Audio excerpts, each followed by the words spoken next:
মসজিদ ভেঙে আজকে মন্দির হলো। আপনারা সকলে জানেন 22শে জানুয়ারি যেটার শুভ উদ্বোধন হবে, শুভ উদ্বোধন।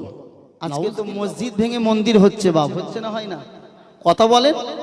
যেখানে মুসলমানরা কত বছর ধরে নামাজ পড়ে সাজদা করলো, রুকু করলো, আজান হলো, আর সেই মসজিদকে জালিম শাসক জোর জবস্ত করে যে কোনো কায়দায় মুসলমানদের মসজিদটা আজকে হয়ে গেল মন্দির। বাপ তোমরা হাজারটা কেন লক্ষ কোটি মন্দির বানাও, মুসলমান কোনোদিন কষ্ট পাবে না। কিন্তু একটা মন্দির বানাবে, সেটা যদি আল্লাহর ঘরকে ভেঙে দিয়ে হয়, মুসলমানের কলিজায় আঘাত লাগে। ঠিক না বেঠিক? একটু আওয়াজ দেন মুসলমান।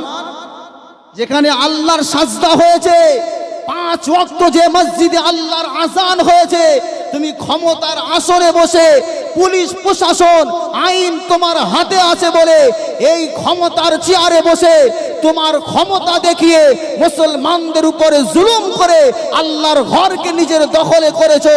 দুনিয়াতে তুমি সফলতা পেলেও, দুনিয়াতে তুমি যদি সফলকামী হয়েও যাও, মনে রেখো ময়দানে মাহশারে কিয়ামতের দিবসে আল্লাহ তোমাকে জাহান্নামের আগুনে ফেলবে। ঠিক না বেঠিক মুসলমান? জোরে বলে। ফেলবে না? ফেলবে না? দুনিয়ায় তুমি বাহাবা দেখাতে পারো, বাহাদুরি দেখাতে পারো, আমার আল্লাহ যখন তোমার সঙ্গে বাহাদুরি দেখাবে, ছুঁচোর মতো হয়ে যাবে তুমি। আপনারা কি ভয় পাচ্ছেন? এই ভয় পাচ্ছেন? বলছি তো আমি, যদি কিছু হয় আমার হবে। ঠিক না বেটি?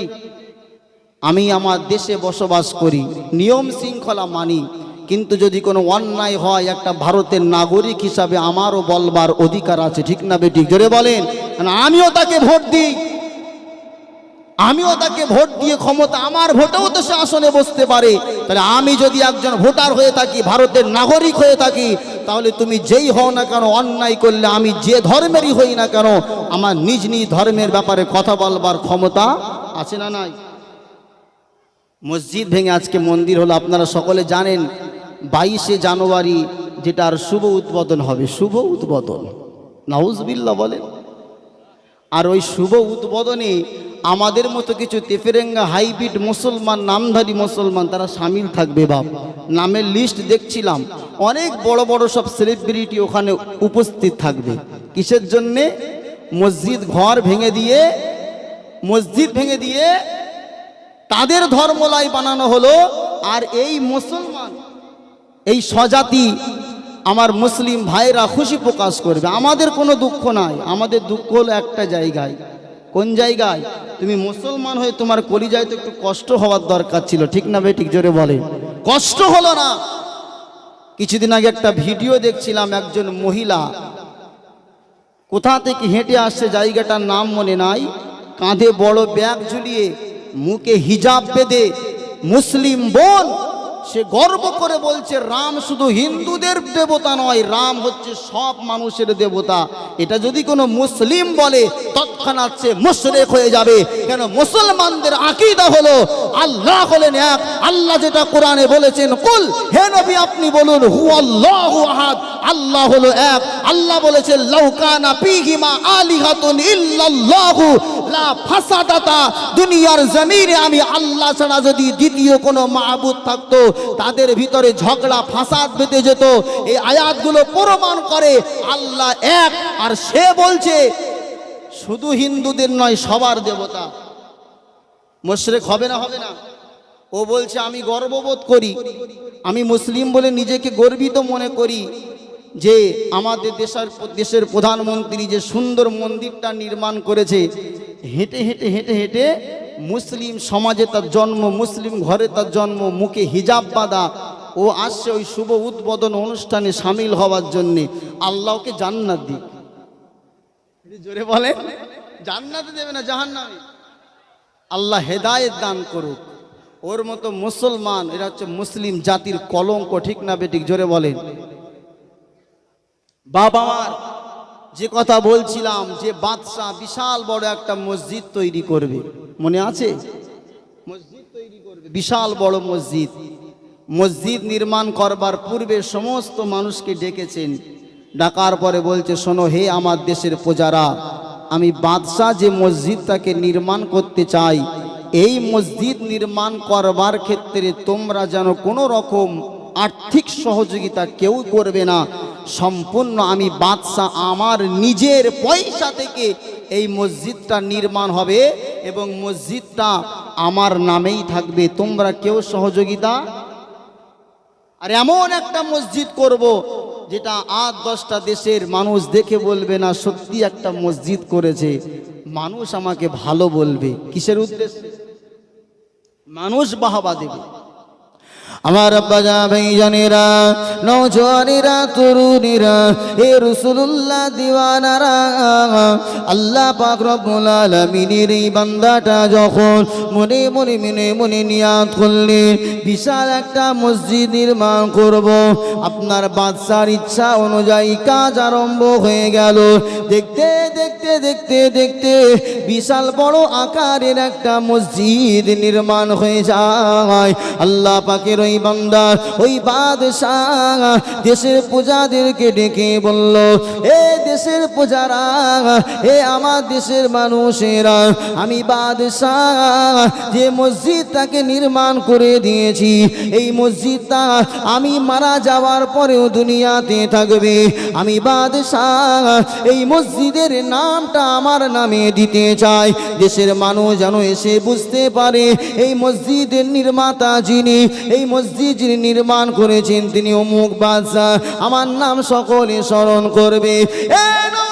তরুণীরা এই কথাটা ভেবে ওই বাদশাহ একটা পাথরের উপরে তার নামটা খোদাই করে মসজিদের মেন গেটের সম্মুখে রেখে দেয়। দেশের মানুষরা সবাই জেনে যায়, 8-10টা দেশের মানুষেরাও জেনে যায় বাদশাহ বিশাল বড় একটা মসজিদ নির্মাণ করেছে। এ নওজওয়ানেরা, ঘটনাক্রমে দেখা গেল গভীর রাত্রে তুই বাদশাহ একদিন ঘুমিয়ে আছে, এমন অবস্থায় ওই বাদশাহ স্বপ্ন দেখা আরম্ভ করে দেয়। স্বপ্নের ভিতরে তিনি দেখতে পায় যে একজন বুড়ির নামটা, ওই বাদশার নামটাকে মুছে দিয়ে একজন বৃদ্ধা মহিলার নাম ওই পাথরের উপরে লিখে দেওয়া হয়। ওই বাদশাহ চিন্তিত হয়ে গেল, আরে আমি মসজিদ কষ্ট করে বানালাম, আমার নামটা মুছে দিয়ে কেন বৃদ্ধা মহিলার নামটা লিখে দেওয়া হয়? এ নওজওয়ান তরুণেরা, ওই বাদশাহ সকালবেলা ঘুম থেকে উঠে গিয়ে মসজিদের মেন গেটের সম্মুখে চলে যায়। যাওয়ার পরে দেখতে পায় যে মসজিদের মেন গেটের যে পাথরের উপরে নামটা লেখা ছিল, ওই নামটা বাদশারই নাম রয়েছে। ওই সময়তে বাদশাহ মনে করলে এটা আমার জন্য দুঃস্বপ্ন ছিল, খারাপ স্বপ্ন ছিল। এ নওজওয়ান তরুণেরা, দ্বিতীয় রাত্রিতে আবার একই স্বপ্ন দেখলো, তৃতীয় রাত্রিতে আবার একই স্বপ্ন দেখলো। পরপর 3 দিন যখন একই স্বপ্ন বাদশাহ দেখে, ওই সময়তে দেশের প্রজাদেরকে ডেকে বলেছিল, হে আমার দেশের প্রজারা, আমি বাদশাহ কষ্ট করে যে মসজিদটাকে নির্মাণ করেছি, ওই মসজিদটার নামটা আমি বাদশাহ আমার নামে লেখা আছে, কিন্তু আমার নামটা মুছে দিয়ে বারংবার একটা বৃদ্ধা মহিলার নামটাকে কেন লেখা হয়? এ দেশের প্রজারা, যাও যাও যাও, ওই বৃদ্ধা মহিলাটাকে আমি ঠিকানা দিয়ে দিই, ওই বৃদ্ধা মহিলাটাকে আমি বাদশাহ আমার দরবারে হাজির করো। ওই সময়তে বৃদ্ধা মহিলাটাকে বাদশার দরবারে হাজির করা হলো। বাদশাহ বৃদ্ধা মহিলাকে জিজ্ঞাসা করলো, ও মা জননী, ও মা জননী, বলেন এই বিশাল মসজিদ আমি বাদশাহ নির্মাণ করেছি আপনি জানেন, কিন্তু আমি স্বপ্নে 3 দিন দেখলাম আমার নামটাকে মুছে দিয়ে পাথরের উপরে আপনার নামটা লেখা হয়। কিসের কারণে মা আমার নামটা মুছে দিয়ে আপনার নামটা লেখা হচ্ছে কেন? কারণটা কি আপনি বলতে পারবেন? মা, আপনি কি আমার এই মসজিদ নির্মাণ করবার পিছনে আপনি কি কোনো অর্থ আপনি কি ব্যয় করেছেন, যার কারণে আমার নামটা মুছে দিয়ে আপনার নাম লেখা হচ্ছে? ওই সময় বৃদ্ধা মহিলা বললেন, বাবা, আমার তো নিজেরই খাওয়া হয় না, আমার নিজেরই সংসার ঠিকঠাক চলে না, আমি তোমার মসজিদের জন্য কিভাবে সহযোগিতা করব? এটা আমার জন্য খুবই অসম্ভব একটা ব্যাপার। তবে বাপ, আমার একদিনের কথা মনে পড়ছে। ওই সময়তে বৃদ্ধা মহিলা বর্ণনা করে, ও আমার দেশের বাদশাহ জাহাপানা, আমি বৃদ্ধা মহিলা 1 তারিখে তোমার ওই মসজিদের সম্মুখ দিয়ে প্রখর রোদ্দুরের দিনেতে হেঁটে হেঁটে হেঁটে হেঁটে যাচ্ছিলাম। এমন অবস্থায় আমি বৃদ্ধা মহিলা দেখতে পেয়েছিলাম ওই মসজিদের গেটের পাশে একটা আল্লাহ সৃষ্টি ঘোড়া বাঁধা ছিল, যে ঘোড়াটা প্রখর রোদ্দুরে পানির পিপাসায় কাত ছিল, পানি পান করবে কিন্তু পানির পাত্রটা তার থেকে দূরে থাকবার কারণে ওই ঘোড়াটা পানি পান করতে পারছিল না।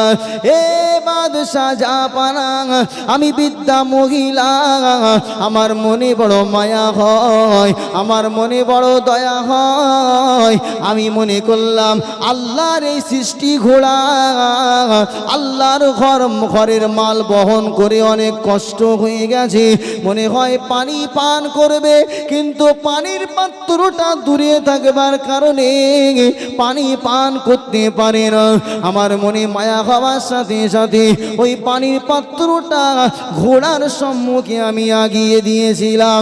এ নওজোয়ান তরুণীরা, এ রাসূলুল্লাহর আশিকেরা, ওই সময় বাদশাহ জাহাপানা বলেছিল, ও মা জননী, ও মা জননী, আম্মা জান, আমি বাদশাহ হয়তো বিশাল বড় মসজিদ নির্মাণ করেছি, কিন্তু এই মসজিদ নির্মাণ করবার পিছনে আল্লাহ লিল্লাহিয়া ছিল না, আল্লাহকে খুশি করবার জন্য ছিল না।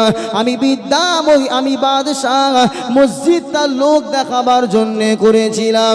ও মা জননী, কিন্তু আপনি যে কাজটা করেছেন আল্লাহর জন্য করবার কারণে আল্লাহ পাক ওই কাজটাকে কবুল করে নিয়ে এই গোটা মসজিদটা আপনার নামে কবুল করে নিয়েছে।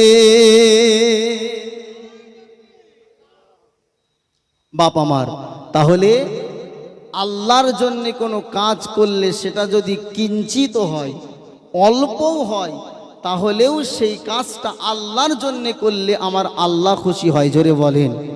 আম্মা জান আয়েশা থেকে একটা হাদিস আছে বুখারী মুসলিমের, আন আয়েশা রাদিয়াল্লাহু তাআলা আনহা ক্বালাত ক্বালান নবী সাল্লাল্লাহু আলাইহি ওয়াসাল্লাম আহাব্বুল আ'মালি ইলাল্লাহি আদওয়ামুহা ওয়া ইন ক্বাল্লা, আল্লাহর কাছে ওই ইবাদতটুকু অধিক প্রিয় যেটা পরিমাণে কম হলেও প্রতিনিয়ত করা হয়। একবার জোরে বলেন সুবহানাল্লাহ।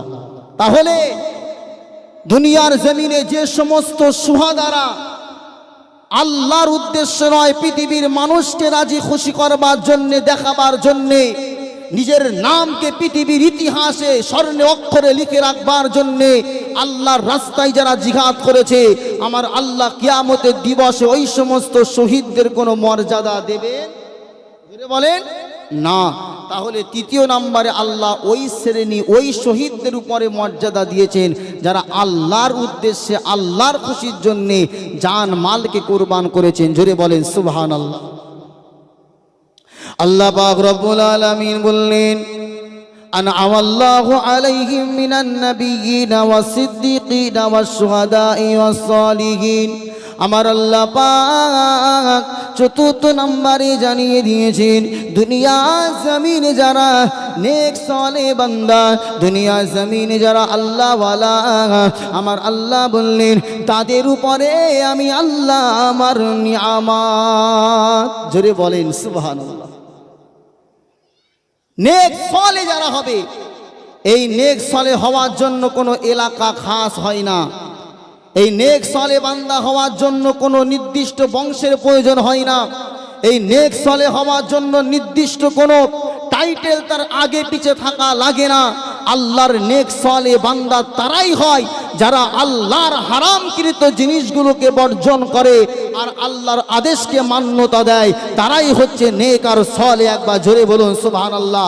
হতে পারে সে কোনো মুচির ঘরের ছেলে, হতে পারে সে কোনো চাকর বংশের ছেলে, হতে পারে সে কোনো মেতর বংশের ছেলে, কিন্তু আল্লাহর হুকুমকে, আল্লাহর নিষেধ আর আদেশকে যারা মান্যতা দেবে তারাই হবে নেক আর সালেহ। একবার জোরে বলুন সুবহানাল্লাহ। এমনটা নয় যে ইরাকের মানুষ আল্লাহর ওলি হবে আর বসিরহাট এলাকার মানুষ, হাসনাবাদ এলাকার মানুষ আল্লাহর ওলি হতে পারবে না, এরকম কি আছে? এটা জোরে বলেন। নবী আল্লাহ খাস করে চয়ন করে আল্লাহ পৃথিবীতে এক একজন করে পাঠিয়েছেন, কিন্তু ওলি এমন একটা মাকাম যেটা মানুষ চেষ্টা করলে আজও সাধন করতে পারবে। জোরে বলেন সুবহানাল্লাহ। কেন নবুয়তের দরজাকে আল্লাহ বন্ধ করে দিলেও বিলায়াতের দরজা আজও পর্যন্ত উন্মুক্ত আছে। একবার জোরে বলেন, একটু জোরে বলবেন না সুবহানাল্লাহ। তার মানে আমি, আপনি, হ্যাঁ আপনারাই যদি চেষ্টা করেন, আমরা চেষ্টা করি আল্লাহর হুকুম হাকামকে মান্যতা দিয়ে আজও পৃথিবীর জমিনে আল্লাহর ওলি হওয়া, জোরে বলেন, সম্ভব। এক ওয়াক্ত নামাজ নেই, রাসূলুল্লাহ সুন্নাত ভিতরে নাই, সে একজন বড় পীর সেজে বসে আছে, আছে না নেই? জোরে বলেন। ভণ্ড পীর। যারা হাক্কানি পীর হবে, হাক্কানি ওলি হবে, আলেম ওলামা তাদের সঙ্গে থাকবে। আর যারা ভণ্ড হবে, ভণ্ড পীরের দাবিদার হবে, তাদেরকে শুধু তামাম পৃথিবীর মূর্খরাই তাদের কাছে গেলেও আলেম সম্প্রদায় জ্ঞানীগুণী মানুষ তাদেরকে কখনো ইজ্জত দেবে না। ঠিক না বেঠিক? জোরে বলছেন না কেন?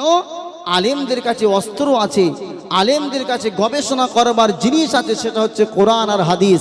কোরআন আর হাদিসের মানদণ্ডে মাপকাঠিতে ফেলে একটা উলামা বুঝে নিতে পারে যে এই লোকটা নিজেকে পীর বা ওলি বলে দাবি করছে, কিন্তু কোরআনের এই আয়াতটা সে মানে না, হাদিসের এই হুকুমটা মানে না, রাসূলুল্লাহ দেখানো তরিকা অনুযায়ী চলে না, কিন্তু সাধারণ মানুষ সেগুলোকে হয়তো বুঝতে পারবে না, কিন্তু একজন আলেম সেটা বলেন পারবে। বাপ আমার, তাই সমাজের বুকে অনেক ভণ্ড পীর আছে, বিশেষ করে আমাদের পার্শ্ববর্তী দেশ বাংলাদেশ। আপনারা ইউটিউবে মাঝে মাঝে দেখবেন, আমি এটা হাসির জন্য বলছি না, জাস্ট এটা আমাদের একটা খারাপই দুঃখ। দেখবেন অনেক পীর নিজেকে পীর বলে দাবি করে আর স্টেজে জিকির করে, জিকির করতে করতে এমন হয় তার পাশে যারা বসে বসে জিকির করছে মাইক ধরে ছুঁড়ে ফেলে দিচ্ছে। আপনারা দেখেছেন কেউ ইউটিউবে? আপনারা দেখলেও দেখবেন জিকির হচ্ছে, জিকির হতে হতে হতে হতে অনেক বয়স্ক মানুষ এরকম খুঁটি ধরে আপনার লাফ মেরে প্যান্ডেলের উপরে উঠছে। এই জিকির কোথায় পেয়েছেন আপনি? জিকির করছে, জিকির করতে করতে নাচছে, বলছে এত নড়েও আল্লাহর পাই না, এত লাফ মেরেও পাই না, তুমি বসে আল্লাহর পাবে। আচ্ছা, লাফ মারলে আল্লাহকে পাওয়া যায়? এই জোরে বলেন। আমাদের সিলসিলা মুজাদ্দিদুজ জামান দাদা হুজুর পীর কিবলা রহমাতুল্লাহ আলাইহি, বসিরহাট আল্লামা রুহুল আমিন রহমাতুল্লাহ আলাইহির যে তরিকাতের কিতাবগুলো আছে, সেখানে জিকিরের সমস্ত নিয়মবিধি বলা আছে। এরকমটা কোথাও নাই যে জিকির করতে করতে পীর সাহেবের ঘাড়ের উপরে উঠে পড়তে হবে, জিকির করতে করতে মাইক ছুঁড়ে ফেলে দিতে হবে, জিকির করতে করতে প্যান্ডেলের মাথায় উঠতে হবে। এই সমস্ত ভণ্ডামি ছাড়া আর কিছু বলেন না, এরা পাক্কা ভণ্ড বাপ আমার। তাই নিজেকে কেউ যদি সালেহ বান্দা বলে নিজেকে দাবি করে, তার ভিতরে একটা গুণ থাকা লাগবে, সেটা হচ্ছে আল্লাহর আদেশকে মান্যতা দেবে আর আল্লাহর নিষেধকে ছেড়ে দেবে, সেই হবে নেক সালেহ। একবার জোরে বলুন সুবহানাল্লাহ। একটু মহাব্বতে উচ্চ আওয়াজে প্রাণ ভরে একবার দরুদ শরীফ আল্লাহুম্মা সাল্লি আলা سيدنا مولانا محمد وعلى آل سيدنا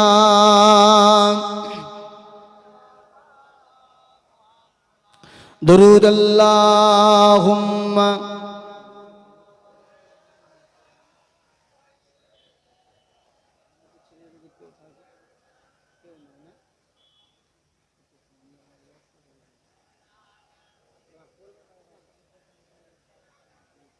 मौलाना मोहम्मद मुझको पिला दे इश्क का जाम, तू आका और मैं हूँ गुलाम,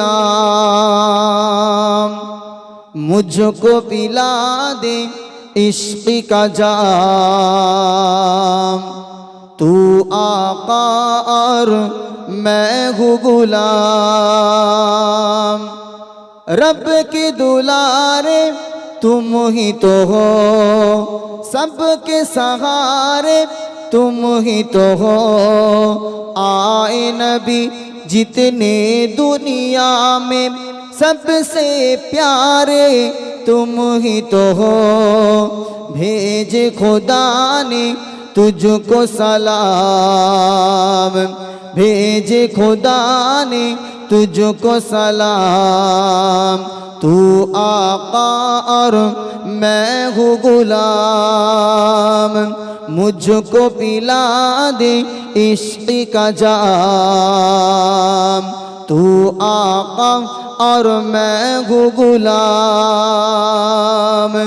डूबा सूरज वापस पलटे और शजर अब जाए चल के डूबा सूरज वापस पलटे और शजर अब जाए चल के तुम जो चाहो ओ हो जाए पल में क्या से क्या हो जाए अल्लाह ही जाने तेरा मकाम अल्लाह ही जाने तेरा मकाम तू आका और मैं हूँ गुलाम अल्लाहुम्मा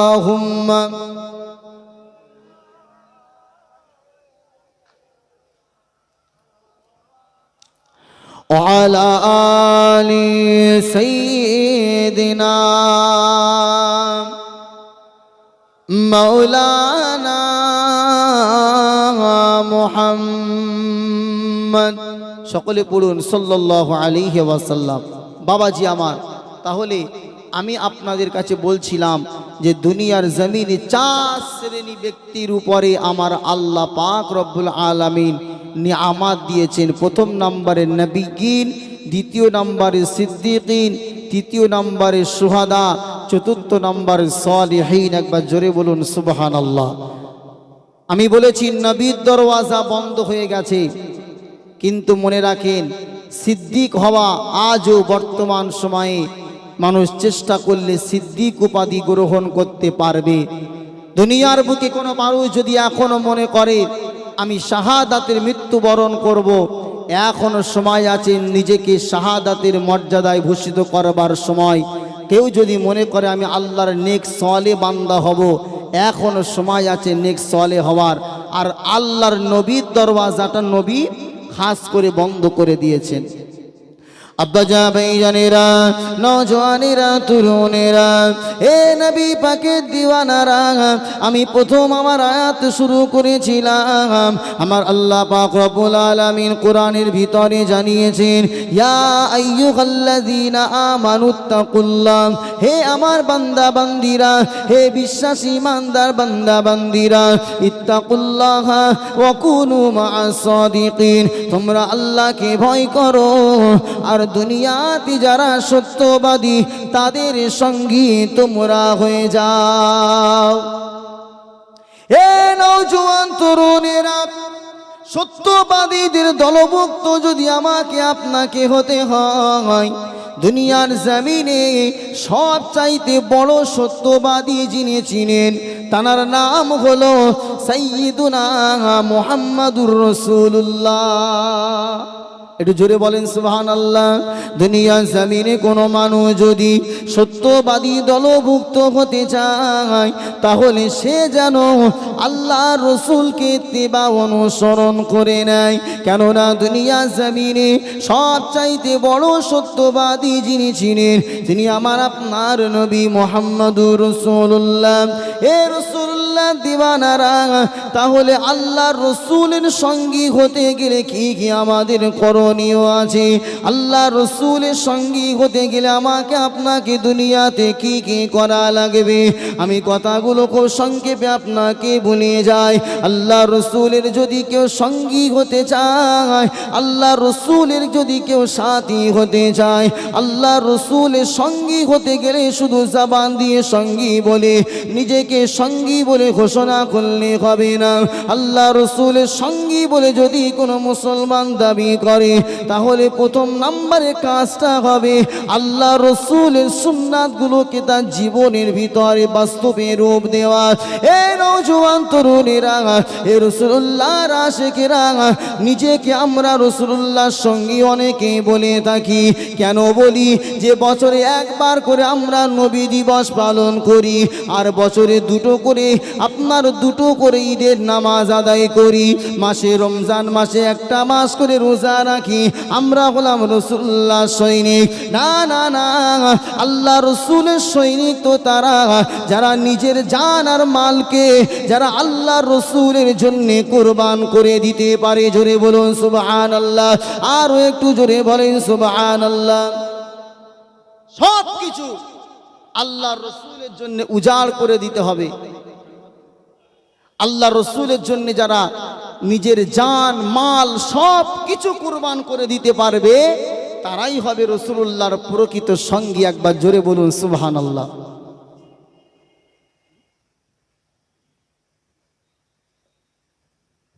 বাপ আমার, তাহলে আল্লাহ রসুলের সঙ্গী হতে গেলে কি করতে হবে বলেন? জান মাল সব কিছু উজাড় করে দিয়ে আল্লাহ রসুলকে মোহাব্বত, আল্লাহ রসুলের আপনার প্যার করতে হবে, তাহলেই রাসূলুল্লাহর সঙ্গী হওয়া যাবে।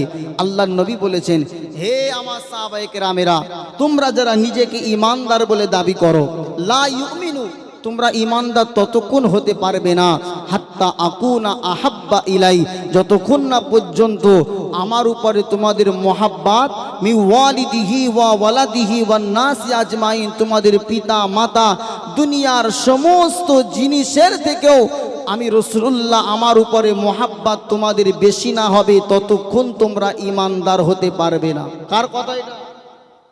নবীর কথা। তাই আল্লাহ রসুলের সঙ্গী হওয়ার জন্য আমরা কারা কারা প্রস্তুত আছে একটু হাত তোলেন, যে রাসূলুল্লাহর সঙ্গী হব। হাত তুলছেন না কেন? কার সঙ্গী হবেন? ইবলিসের হবেন? শয়তানের হবেন? সঙ্গী যদি হতে চায় কার হব? জোরে বলেন কার? আওয়াজ দিয়ে বলেন কার? নবী। আর সেই নবীর সঙ্গী হওয়ার জন্য যদি মুসলমান আজও আল্লাহ রসুলের সঙ্গী হওয়ার জন্য বুকে তাজা রক্তকে জমিনে ঢালতে হয়, কারা কারা রাসূলুল্লাহ সঙ্গী আছেন এখনো নবীর জন্য নিজের জান আর মালকে কুরবান করতে রাজি? দুটো হাত তুলে দেখান। সত্যি তো দেখাবেন? আমরা আছি তো ইনশাআল্লাহ? নারায়ে তাকবীর। হাত নামান। রাসূলুল্লাহ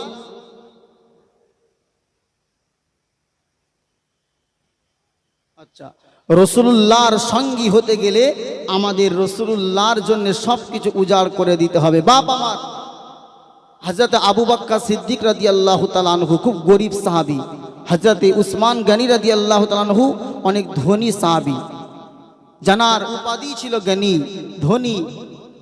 হযরত আবু বকর দান করেছেন, হযরত উসমান দান করেছেন, হযরত ওমর ফারুক দান করেছেন। আল্লাহর নবী বলেছিলেন আজকে সমস্ত দানের ভিতরে আবু বকরের দানটা আল্লাহর দরবারে বেশি সম্মানীয়। একবার জোরে বলেন সুবহানাল্লাহ। জোরে বলবেন না সুবহানাল্লাহ? কেন? হযরত আবু বকর সব কিছু উজাড় করে রাসূলুল্লাহর কদমে হাজির করে দিয়েছিলেন। জোরে বলুন সুবহানাল্লাহ। বাবা মার, আমরা অনেকে বলি আল্লাহ রসুল তায়েফে মার খেয়েছে, ওহদের ময়দানে রাসূলুল্লাহর দন্ত মুবারক শহীদ হয়েছে। যে বেটা যারাই আল্লাহ রসুলকে এত কষ্ট দিয়েছে, তাকে যদি আমরা সামনে পাই তাদেরকে আমরা ছিঁড়ে কুড়ে খাবো। অনেক মুসলমান বলে তাদেরকে সামনে পেলে মেরে ফেলবো। মুসলমান, আপনি যদি সত্যিই সেই রাসূলুল্লাহর পক্ষ নিয়ে এতটা কথা বলেন, তাদের বিপক্ষে আপনারা যদি দাঁড়াতে চান, তাহলে আজও সম্ভব। সেটা কিভাবে? যারা দুনিয়ার জমিনে কোরআনের মাহফিলের, কোরআনের অনুষ্ঠানের বিরোধিতা করবে, আপনি তাদের বিপক্ষে গিয়ে কোরআনের পক্ষ নিয়ে আজও যদি কোরআনের মাদ্রাসা, কোরআনের মজলিসকে আপনি যদি প্রতিষ্ঠিত করতে পারেন, সে কাজটা আপনি আজও করতে পারবেন। জোরে বলুন সুবহানাল্লাহ। যারা কোরআনের মাদ্রাসাকে, কোরআনের আলোচনা সভাকে বন্ধ করে দিতে চায়, তাদের বিপক্ষে গিয়ে আল্লাহর পক্ষ নিয়ে আজও যদি আপনি হাতটা বাড়িয়ে দেন, তাহলে রাসূলুল্লাহর সৈনিক আজও মুসলমান হওয়া সম্ভব। জোরে বলেন সুবহানাল্লাহ। আপনাদের গ্রামে একটা মাদ্রাসা আছে, কোরআনিয়া মাদ্রাসা, সেখানে হাফেজ পাগড়ি পাবে, মাশাআল্লাহ পাগড়ি পাবেন। আমাদের হুজুর কেবলা তিনি এসে পাগড়ি পরিয়ে দেবেন ইনশাআল্লাহ। কোরআনের প্রতিষ্ঠান, এটা হচ্ছে কোরআনের মেহফিল। এই কোরআনের মেহফিল বন্ধ হয়ে যাক, এটা পৃথিবীর অনেক মানুষ চাই না চাই না, জোরে বলেন, এই জোরে বলেন, চাই না। কিন্তু আমরা কোরআনের পক্ষে সারাটা জীবন থাকতে চাই। যদি আমাদের কষ্ট হয় তারপরেও কোরআনের পক্ষে থাকবো। জোরে বলেন ইনশাআল্লাহ, একটু জোরে বলেন ইনশাআল্লাহ মুসলমান।